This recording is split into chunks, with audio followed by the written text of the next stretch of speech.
யார் புதிதாய் தொடங்கினாலும் திமுகவை எதிர்ப்பேன் என்று சொல்லுது நல்லது. எதிர்த்தால்தான் எதிர்வாக்குகள் எல்லாம் சின்ன பின்னமாய் பிரிந்து சிதறி திமுக மறுபடியும் வானில் உயர்ந்து நிற்கும். இவர் பதில் சொல்லுகிறார், ஒன்றாக நிற்கலாம், ஒன்னா நிக்கலாம், ஆனால் யார் முன்னே நிற்கிறது நல்லது, இதை விடாம பிடிச்சுங்கடா, அப்பதான் அழிஞ்சு போய் 138 இடங்களில் வெற்றி பெற்றார்களே, ஒரு முதலமைச்சரை அவர்களால் 10 நாட்களாக தேர்ந்தெடுக்க முடியவில்லையே. இந்தியாவில் இருக்கிறவர்கள் எந்த மதத்தை சார்ந்தவர்களாக இருந்தாலும் பாரத் மாதா கி ஜெய் என்று சொல்ல வேண்டும். அழைத்து வரப்பட்டார். தெருவெல்லாம் வெடி முழக்கம், மக்களின் ஆரவாரம், பெண்கள் எல்லோரும் கூடி நின்று வாழ்த்தினார்கள். யார் அந்த காசிமா? வடசென்னை பகுதியில் இருக்கிற ஒரு இளம் பெண், கேரம்போர்டு என்கிற விளையாட்டில் மிக தேர்ந்தவர். அவர் அமெரிக்காவில் கலிபோர்னியாவில் நடக்கிற ஒரு விளையாட்டு போட்டிக்கு போக வேண்டும் என்று விரும்பினார். அவருடைய அப்பா ஒரு ஆட்டோ ஓட்டுநர், அவரால் அனுப்ப முடியவில்லை. இன்றைக்கு அந்த பெண்ணுக்கு ஏன் இந்த வரவேற்பு என்றால், கலிபோர்னியாவுக்கு போய் விளையாடி 3 தங்கப் பதக்கங்களை பெற்றுக் கொண்டு வந்திருக்கிறார் அந்த காசிமா. செய்தி இதற்கு அடுத்ததாக இருக்கிறது. அவர் தங்கப்பதக்கம் பெற்றுக் கொண்டு வந்ததற்கும் நமக்கும் என்ன தொடர்பு என்று கேட்கிறீர்களா? அவர்களால் 1,50,000 ரூபாய் செலவழிக்க முடியவில்லை. துணை முதல்வரை பார்த்து ஒரு மனு மட்டும்தான் கொடுத்தார்கள். இந்த பெண் தேர்ந்த விளையாட்டு திறன் உடையவர், போய் வருவதற்கு பணம் இல்லை என்கிற மனுவை கொடுத்து விட்டு, மனு கொடுத்தால் என்ன ஆகும் நம் நாட்டில் என்கிற நினைப்போடு இருந்தார்கள். அந்த பெண்ணினுடைய அப்பா சொல்லுகிறார், நாங்கள் எதிர்பார்க்கவே இல்லை, அமைச்சர், மாண்புமிகு விளையாட்டுத்துறை அமைச்சர், துணை முதலமைச்சர் 1,50,000 ரூபாயை அடுத்த நாடே கொடுத்தார். எதையெல்லாம் கவனிக்க வேண்டும், அடுத்த நாடே கொடுத்தார். இந்த பெண் இன்றைக்கு உலக அளவிலே வெற்றி பெற்று 3 தங்கப் பதக்கங்களை வென்று வந்திருக்கிறார் என்றால் தமிழ்நாட்டுக்கு பெருமை, கழகத்துக்கு பெருமை, நம் துணை முதலமைச்சர் உதயநிதி அவர்களுக்கு பெருமை, நம் எல்லோருக்கும் பெருமை. இப்படிப்பட்ட ஒருவருக்கான பிறந்த நாள். ஏனென்றால் சிலர் கேட்கிறார்கள், உதயநிதிக்கு நீங்கள் எல்லாம் என் வாழ்த்து சொல்லுகிறீர்கள். நான் பல முறை சொல்லி இருக்கிறேன், எங்கள் பிள்ளையை நாங்கள் வாழ்த்தாமல் வேறு யார் வாழ்த்துவது? இன்றைக்கு அவரை நாடே வாழ்த்துகிறது, அது வேறு ஒன்று. இந்த மேடையிலே இருக்கிறவர்கள், நான் உண்மையாக சொல்ல வேண்டும் என்றால், இந்த கூட்டத்திற்கு வருகிற போது நான் தம்பி சூர்யாவை அடிக்கடி பார்க்கிறேன், அமைச்சரை, மேயரை பார்க்கிறேன். ஆனால் கம்பம் செல்வேந்திரன் அவர்களை, சபாபதி மோகனை எல்லாம் எப்போதாவது இப்படி கூட்டங்களில் தான் சந்திக்கிறேன். இந்த கூட்டத்திற்கு வருகிற போது ஒரு மகிழ்ச்சியாக இருக்கிறது. கூட்டத்திற்கு போகிறோம் என்பது மட்டுமல்ல, ஒரு உடன் பிறந்த சகோதரர்களை சந்திப்பது போல நாங்கள் சந்தித்துக் கொள்ளுகிறோம். போட்டி இல்லை, யார் முதலில் இருக்க வேண்டும் என்கிற எண்ணம் இல்லை. நாங்கள் எங்களுக்கு தெரிந்த செய்தியெல்லாம் யார் பெரியவன் என்பதல்ல, எல்லோரும் கட்சிக்காரன் என்பதுதான். இந்த கழகத்திற்காக இந்த ஊராக பேசிக் கொண்டிருக்கிறோம். எனவே இந்த நேரத்திலே சந்திக்கிறோம். உதயநிதி அவர்களுக்கு வாழ்த்து சொல்லுவதற்காக கூடியிருக்கிறோம். அப்படி வாழ்த்து சொல்லுகிற நேரத்தில் நாம் எதையெல்லாம் கணக்கிலே கொள்ள வேண்டும்? ஒரு பெண்ணுக்கு உதவினார் என்பது அல்ல. இன்றைக்கு நீங்கள் எண்ணி பாருங்கள், மழை கொட்டியதா இல்லையா? தண்ணீர் தேங்கி நிற்கிறதா? 2015ஐயும் 2024ஐயும் ஒப்பிட்டு பாருங்கள், அந்த வேறுபாடு தெரியும். இதை நாம் சொல்லவில்லை, நம்முடைய தொலைக்காட்சிகள், கலைஞர் தொலைக்காட்சியோ சன் நியூஸ் தொலைக்காட்சியோ சொல்லவில்லை. பாலிமரில் வந்த ஒரு செய்தியை நான் பார்த்த காட்சியை சொல்லுகிறேன். அந்த பாலிமர் தொலைக்காட்சி 2 காட்சிகளை அருகருகே போட்டு சொல்லுகிறது. தியாகராய நகர் நேற்று, தியாகராய நகர் இன்று. தியாகராய நகர் நேற்று ஒரு ஆறு ஓடுவது போல தண்ணீர் ஓடுகிறது. தியாகராய நகர் இன்று எப்போதும் போல வழக்கமான சாலையாக இருக்கிறது என்பதை தொலைக்காட்சி எடுத்து காட்டுகிறது. நமக்கு மகிழ்ச்சியாக இருக்கிறது, இதுதான் பலருக்கு வருத்தமாக இருக்கிறது. இன்னும் மழை கொட்டும், மக்கள் வெள்ளத்தில் தவிப்பார்கள், இதை வைத்துக் கொண்டு ஒரு வாரம் பேசலாம் என்று நினைத்தார்கள். ஒரு கும்பல் இருக்கிறது. அந்த கும்பலை நான் கட்சி என்று சொல்லுவதில்லை, கரைந்து கொண்டிருக்கிற ஒரு கும்பல். அந்த கும்பலில இருந்து ஒருவர் பேசுகிறார், எங்கள் அண்ணன் மட்டும் முதலமைச்சராக என்ன செஞ்சிருவாரு, தண்ணி எல்லாம் உறிஞ்சி குடிச்சிருவாராடான்னு கேட்டேன். மழை பெய்கிறது, மறுநாள் அந்த தண்ணீர் வற்றுகிறது. அத்தனை அமைச்சர்களும் வேலை செய்கிறார்கள். செயல் வீரம் என்பது எங்களுக்கு பழக்கமானது. இன்றைக்கு மேடையில அமர்ந்திருக்கிற நம்முடைய அமைச்சர் ஒரு விழாவை முடித்து விட்டு வந்திருக்கிறார். சாதாரணமான விழா அல்ல, ஒரு மாபெரும் எழுச்சி மிக்க விழா. வட சென்னை வளர்ச்சி திட்டத்திற்காக 1383 கோடிக்கான திட்டங்களை முதலமைச்சர் தொடக்கி வைத்திருக்கிறார். அந்த விழாவிலே இருந்துதான் அவரும் நம்முடைய சட்டமன்ற உறுப்பினர் தாயகம் கவி அவர்களும் மேடையில இருக்கிற தமிழ்வேந்தன், கனல் கங்கா போன்றவர்கள் எல்லாம் அந்த நிகழ்ச்சியை முடித்துவிட்டு வந்திருக்கிறார்கள் என்று சொன்னால், தொடர்ந்து செயல்படுவது என்பது நமக்கு இயல்பான ஒரு செய்தியாக இருக்கிறது. இன்றைக்கும் வெள்ளத்திலே நீங்கள் எண்ணி பார்க்கலாம். விழுப்புரம் கடலூரில் பெய்திருக்கிற மழை சாதாரண மழை அல்ல நண்பர்களே. பொதுவாக வானிலை ஆய்வாளர்கள் என்ன சொல்லுவார்கள் என்றால், 20 சென்டிமீட்டருக்கு மேலே மழை பெய்தால் அதற்கு கனமழை என்று பெயர். நேற்றைக்கு மயிலத்திலே 51 சென்டிமீட்டர், விழுப்புரம் கடலூரிலே 49 சென்டிமீட்டர் மழை. கொஞ்சம் பாதிப்புகள் இருக்கத்தான் செய்தன, எப்படி இல்லை என்று சொல்ல முடியும்? 51 சென்டிமீட்டர் மழை பெய்திருக்கிறது என்றால் அதை ஓரிரு நாள்களுக்குள் அந்த மக்களை விடுவிக்கிற பணியை நம்முடைய துணை முதலமைச்சர் எங்கே இருந்தார் என்பதுதான்.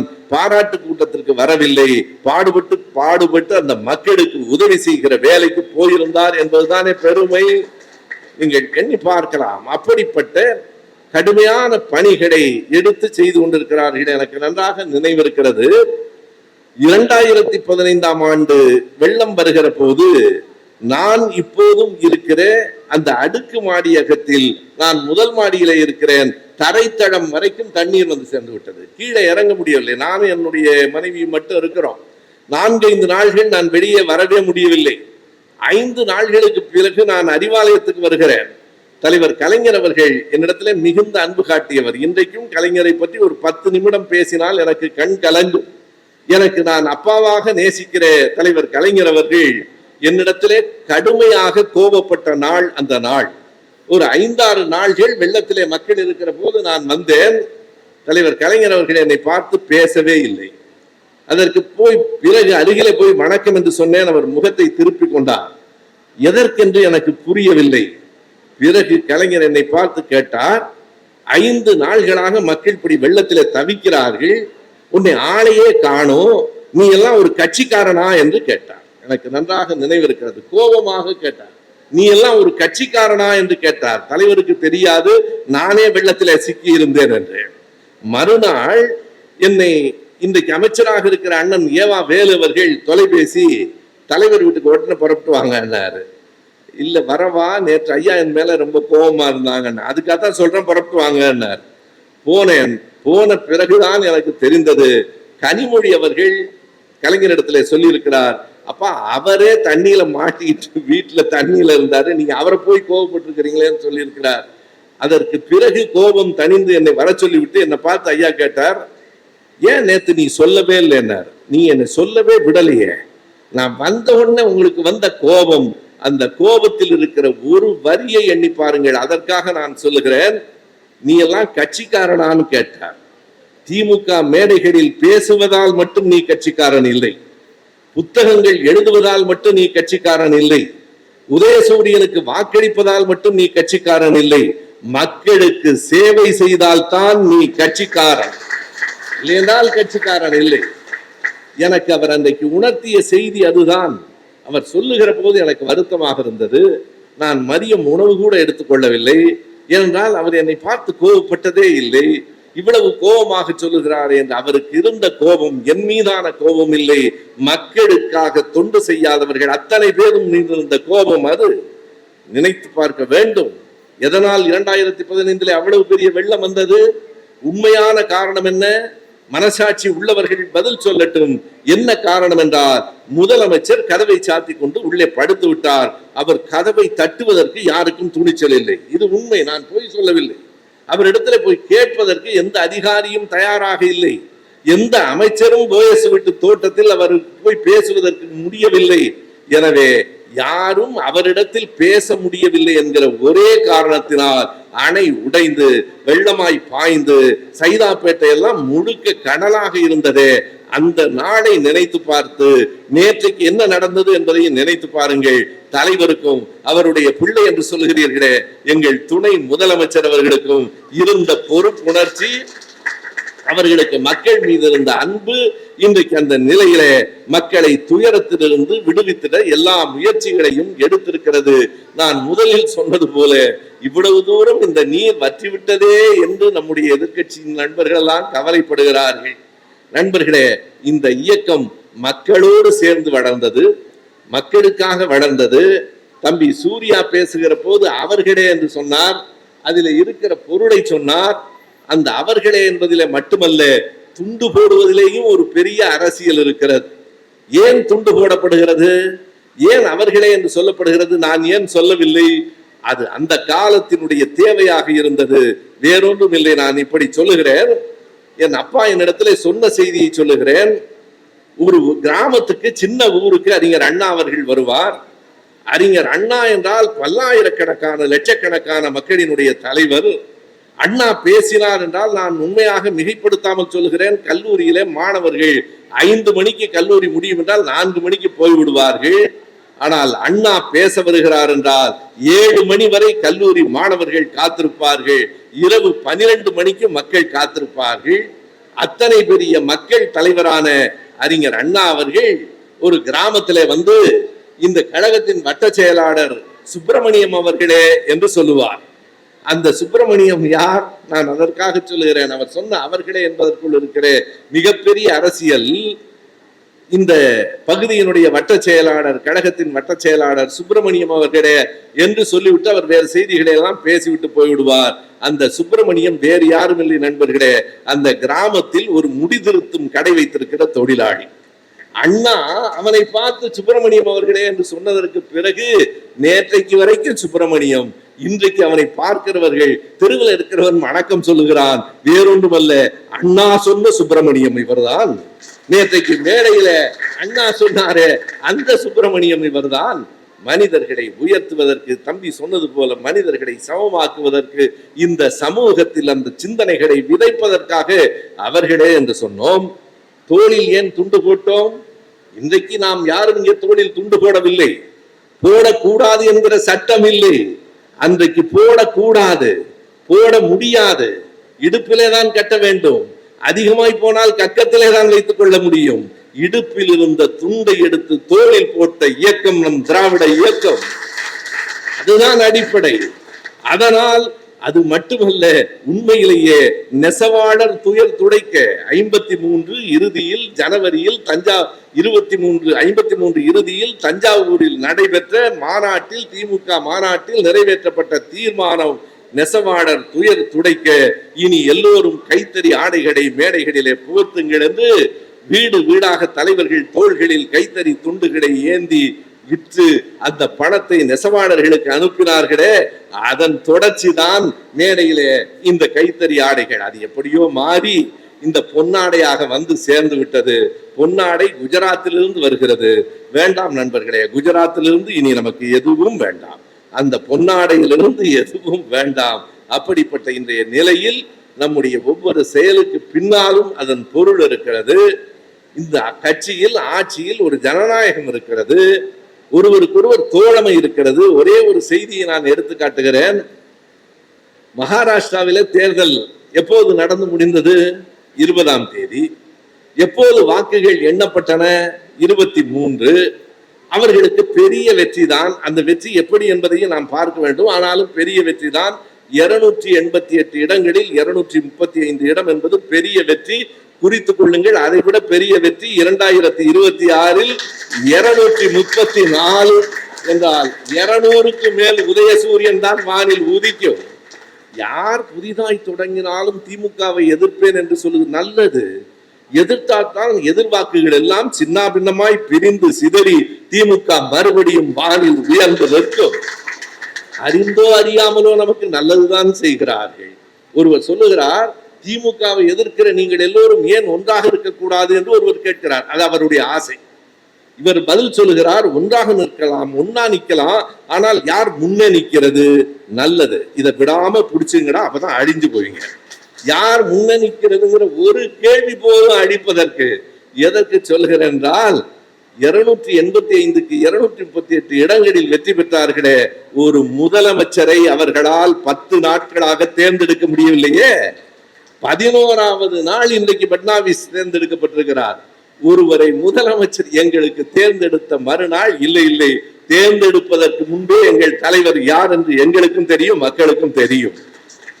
11 நாள் பஞ்சாயத்தெல்லாம் நடத்தி, அமித்ஷா வந்து, அவர் வந்து, இவர் வந்து பேசி சமாதானம் பண்ணி ஒரு முதலமைச்சரை பட்னாவிஸை தேர்ந்தெடுத்திருக்கிறார்களே. யார் அந்த பட்னாவிஸ்? நாம் கவனத்திலே கொள்ள வேண்டும். வெறும் 5 நாட்கள். நீங்கள் 2019 பட்னாவிஸ் தேர்ந்தெடுக்கப்பட்டார். நவம்பர் 23 28 வரைக்கும் 5 நாட்கள் தான் முதலமைச்சராக இருந்தார். மாற்றிவிட்டார். மறுபடியும் 5 நாள் அவரை மாற்றணும் நான் சொல்லல, அவருக்கு நினைவுபடுத்துகிறேன். அந்த பட்னாவிஸ் என்ன சொன்னார் என்பதை நாம் மறக்கவில்லை, மறக்க கூடாது. என்ன சொன்னார்? 2016 ஏப்ரல் மாதம் நாசிக்கிலே ஒரு பெரிய பேரணி நடைபெற்றது பிஜேபியின் சார்பில். அந்த பேரணியின் முடிவில் இன்றைக்கு முதலமைச்சராக நாளைக்கு பொறுப்பேற்க போகிற பட்னாவிஸ் சொன்னார், நான் ஏன் அதற்கு முக்கியத்துவம் கொடுத்து சொல்லுகிறேன் என்றால், ஒரு முதலமைச்சராக ஒருவரை தேர்ந்தெடுக்கிறார்கள். அவர் என்ன பேசினார் என்றால், நாசிக்கில் பேசினார், 2016 ஏப்ரலில் பேசினார். அந்த பதிவுகள் இப்போதும் இருக்கின்றன. அவர் சொன்னார், இந்தியாவில் இருக்கிறவர்கள் எந்த மதத்தை சார்ந்தவர்களாக இருந்தாலும் பாரத் மாதா கி ஜெய் என்று சொல்ல வேண்டும். அதையும் அவனு அந்த மேடையில சொல்லும் போது திடீர்னு ஒரு வலிப்பு வந்த மாதிரி கத்துவான். அப்படி இல்லை, பாரத் மாதா கி ஜெய் என்று சொல்ல வேண்டும்.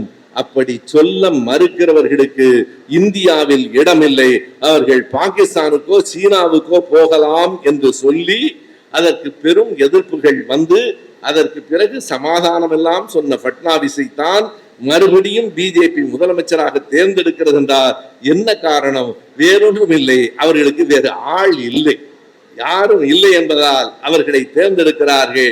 எங்களுக்கு பஞ்சம் இல்லை. எதற்கு பஞ்சம் இல்லை?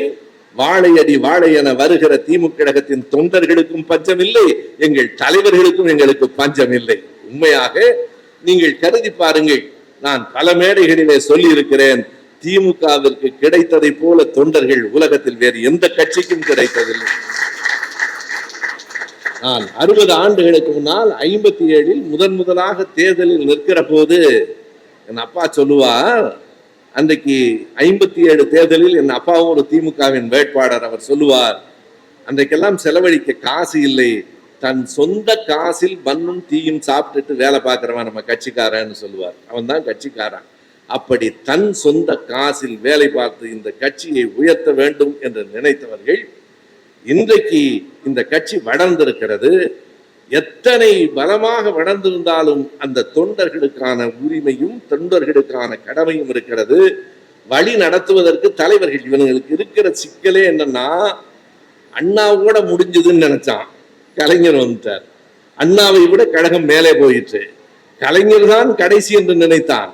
பிறகு அவனுங்களே சொன்னானுங்க, கலைஞருக்கு இதுக்கு அண்ணாவை விட கலைஞர் மோசம், கலைஞரே பரவாயில்ல இப்ப இவருக்குன்னு சொன்னானுங்க. சொல்லி பார்த்தா அவருக்கு கட்டம் எல்லாம் சரியில்லைன்னா, கட்டம் சரியில்லைன்னவனுக்கு ஒரு கடைசியா இப்ப சிறைச்சாலையில நின்றுட்டு இருக்கிறாங்க. அந்த கட்டம் சரியில்லைன்னு சொன்ன ஆள், அந்த ஆளுக்கு கடைசி, அந்த ஆளுக்கு கட்டம் எப்படி இருக்குன்னா, நம் தளபதிக்கு முதலமைச்சராவதற்கு கட்டம் சரியில்லைன்னு சொன்ன ஆளுக்கு ஸ்கவுட் தேர்தலில் ஜெயிக்கிறதுக்கே கட்டம் சரியில்லை. வேற ஒன்றும் பெரிய தேர்தல் அல்ல, ஸ்கவுட் தேர்தலில் கூட வெற்றி பெற முடியவில்லை. இப்போது அவர்கள் என்ன கருதுகிறார்கள் என்றால், ஸ்டாலின் இஸ் பெட்டர் தான் உதயநிதி என்று கருதுகிறார்கள்.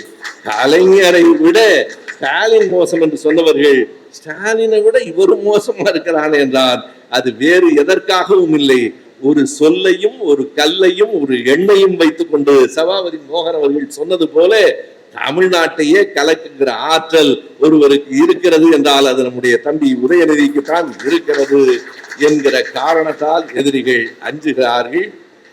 கூடியிருக்கிற அருமை தோழர்களே, இது வெறும் கருத்தரங்கம் இல்லை, வேலையை தொடங்குவதற்கான நாள். ஒவ்வொரு நாடும் வேலையை தொடங்குங்கள். 2026 தொலைவிலே இருக்கிறது என்று கருதாதீர்கள், மிக அருகிலே வந்துவிடும். நமக்கு வேலைகள் காத்திருக்கின்றன. நன்றி, வணக்கம்.